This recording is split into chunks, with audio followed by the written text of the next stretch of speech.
President Moon held a bilateral summit with his UAE counterpart. The two leaders expressed great expectations for the future of their relations and signed multiple MOUs. Hwang Hojun has the highlights from that session.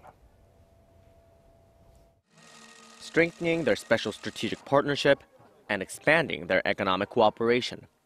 Those were the agreements reached by the leaders of South Korea and the United Arab Emirates in their sit-down meeting in order to further cultivate their countries' ties. The de facto UAE leader, the Crown Prince of Abu Dhabi, Mohammed bin Zayed Al-Nahyan, was on a two-day official visit to Seoul at President Moon's request. During their meeting, the two leaders had high praise for the increase in cooperation between Seoul and Abu Dhabi since their special strategic partnership was established last year.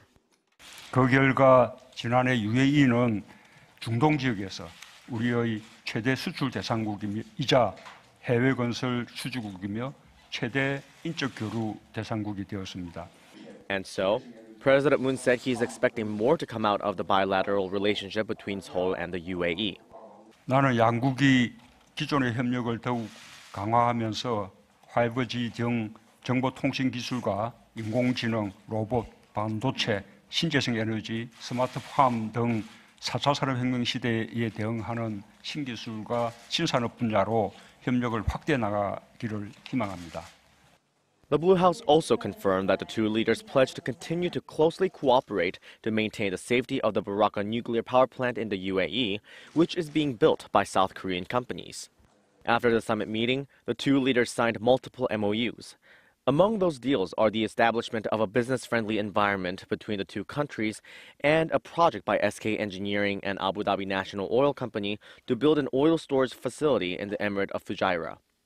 The latter deal is worth $2 billion. Later on, President Moon hosted an official luncheon for the Crown Prince with the heads of Korea's top conglomerates. This wasn't a state visit, but the Blue House said the Crown Prince was accorded the honors associated with one. That's because, as President Moon said in the summit, South Korea's ties with the UAE are developing beyond a partnership into an alliance and a relationship of brothers. Hwang Hojun, Arirang News.